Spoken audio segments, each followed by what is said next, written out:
Erev Tov Rabotai, we are continuing with our Mishna Yomi, Masechet Kiddushin. We are up to Perek Gimel Mishnah Vav. Today's Mishnayot should be Le'ilun Nishmat Neria ben Svetlana Ranbai V'Eliyahu ben Burcha Israelov Chana bad Miriam Sason ben Raya and Yehoshua ben Shifra Menuchatam beGan Eden Amen and Lehavdil ben Chaim Lechaim v'Derefua Shelemav Daniel Shalom ben Rosa Betoch Shar Cholei Israel.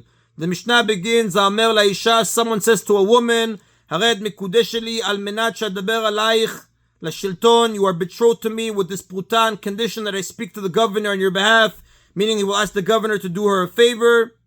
Ve'esei mach kipoel, or on condition that I serve you as a worker for a day.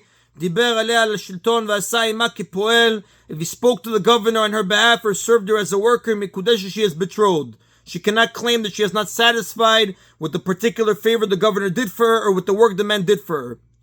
V'im lav, but if he did not speak to the governor on her behalf or did not serve her as a worker, and amikudesha, she is not betrothed. Someone says to a woman, you are betrothed to me on condition that my father approves, meaning on condition that my father does not object to the betrothal within a certain period of time, for example, within 30 days. If the father approves, meaning he does not object during that time, mikudesha, she is betrothed. And if he does not approve, meaning he does object during that time, and amikudesha, she is not betrothed. Meta Av, if the father dies during that time without objecting, Harezu Mikudesha, she is betrothed right away since he can no longer object. Meta Ben, if the son, if the groom dies within that time, Milabdina Ta'av Lomar Sheno Rotze, we instruct the father to say that he does not approve, so that the Kiddushin will not take effect, and the woman will not need to do Yibum or Chalitza with the groom's brother.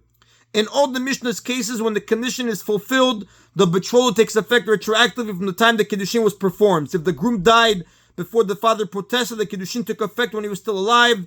The woman is therefore a widow, and if the groom was childless, she would have to perform Yibur Mechalitza with his brother. To avoid this, we tell the father to say that he objected to the marriage, because he thereby prevents the Kiddushin from ever having taken place. And that is the end of Mishnah Vav. We have learned in chapter 2, Mishnah 1, that a father can accept Kiddushin on behalf of his daughter who is younger than 12 and a half. Mishnah Zayin states what happens if a father accepted Kiddushin for this purpose, but does not remember which man he accepted it from. Kiddashti et biti, if a man says, I accepted Kiddushin for my daughter, veni yodeh lemi kiddashtiya, but I do not know from whom I accepted Kiddushin for her. So we will learn B'ezrat Hashem B'li Neder in Mishnah 8, that a father is believed to say whether his young daughter is married or not. Therefore, if he says that he accepted Kiddushin on her behalf, he is believed. As a result, if he cannot find out to whom she is betrothed, she cannot marry anyone. So again, if a man says, I accepted Kiddushin for my daughter, but I do not know from whom I accepted Kiddushin for her, and someone comes and says, I am the one who betrothed her, Ne'emani is believed. It is assumed that a person would not lie about such a matter to her father, because the father would know whether he is lying. The Mishnah addresses a case where two men claim to have betrothed her. If this one says, I betrothed her, and that one says, I betrothed her, shneim nonim get, she is not free to marry another man until they both give her a get. Although one of them is definitely lying, it's more likely that only one is lying and the other one is telling the truth, rather than they are both lying.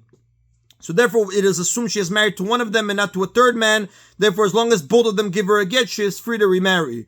If they agree, one can give a get and the other one can marry her. And that is the Rabotai of today's Mishna Yomi. Baruch Adonai Leolam. Amen v'amen.